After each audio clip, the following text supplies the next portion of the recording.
কিন্তু মা বোনেদের উপর যে ধরনের অত্যাচার হচ্ছে, কসবার ঘটনা শুধু বিচ্ছিন্ন তো ঘটনা নয়, একের পর এক মহিলাদের উপর অত্যাচার সন্দেশখালী থেকে শুরু করে সব জায়গায় হচ্ছে। এবং তারপরে 8 মাসের ব্যবধানে দুটি শিক্ষা প্রতিষ্ঠানের মধ্যে ভেতরে এই ধরনের রেপ এবং একটিতে মার্ডার আর একটিতে রেপ বা গণধর্ষণের মতো ঘটনা ঘটল। কোথায় প্রশাসন? এরপরে একজন মুখ্যমন্ত্রী মুখ দেখাতে পারেন, তিনি সামনে আসতে পারেন এবং দাবি করতে পারেন আমরা এগিয়ে বাংলা মডেল চালাচ্ছি। এটা এগিয়ে বাংলা মডেল? তার লজ্জা করে না মুখ্যমন্ত্রী?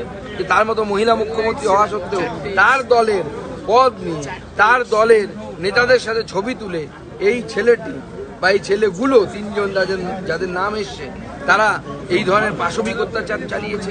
এবং যারা এই ধরনের পাশবিক অত্যাচার চালাতে পারে, মনস্তাত্ত্বিক এক্সপার্টরা বলবে আপনাদেরকে এটা তাদের প্রথম কাজ নয়। এরকম বহু মেয়ে শারীরিক শোষণ এরা করেছে এবং সেই সমস্ত মেয়েরা হয়তো চক্ষু লজ্জার ভয়ে বা লোকলজ্জার ভয়ে বিষয়টি সামনে আনার মতো সাহস পায়। প্রত্যেকটি জেলায় জেলায় এই ধরনের কলেজের দাদাগিরি চলছে, ইলেকশন হয় না। আর সব থেকে অবাক লাগছে যে ছেলেটি সে বলেছিল যে পদ পেতে গেলে কম্প্রোমাইজ করতে হবে, তার কথা, তার প্রতি লয়াল থাকতে হবে। তো তৃণমূল ছাত্র পরিষদের একটি পদ, কলেজের পদ, ছাত্রী সেক্রেটারি বা সম্পাদক, তার জন্য যদি এই কম্প্রোমাইজ করতে হয়, তাহলে তৃণমূল মাদার যে দল আছে তাতে পদ পেতে গেলে মহিলাদের কি ধরনের কম্প্রোমাইজ করতে হয়? এই প্রশ্নটা তো সবার আগে উঠে যাচ্ছে। আমরা ছেড়ে দেব না। মমতা বন্দ্যোপাধ্যায় যদি ভাবেন যে ওনার মৌরুষি পাট্টা হয়ে গেছে, ওনার জমিদারি হয়ে গেছে, এই জমিদারি আমরা চলতে দেব না। আজও আমরা শেষ পর্যন্ত আমাদের দাবিতে অনড় থেকেছি। পুলিশ বাধ্য হয়েছে আমাদের দাবি মানতে।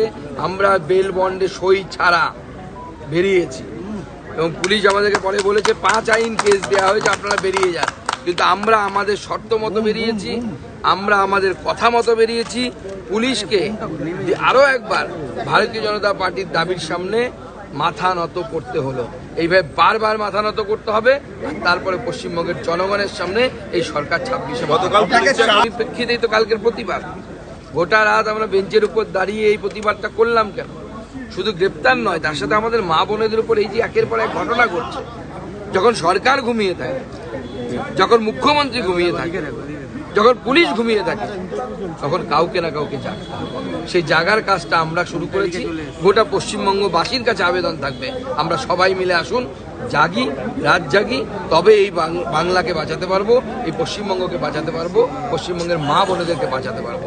নচেত এই পশ্চিমবঙ্গের অবস্থা মাননীয়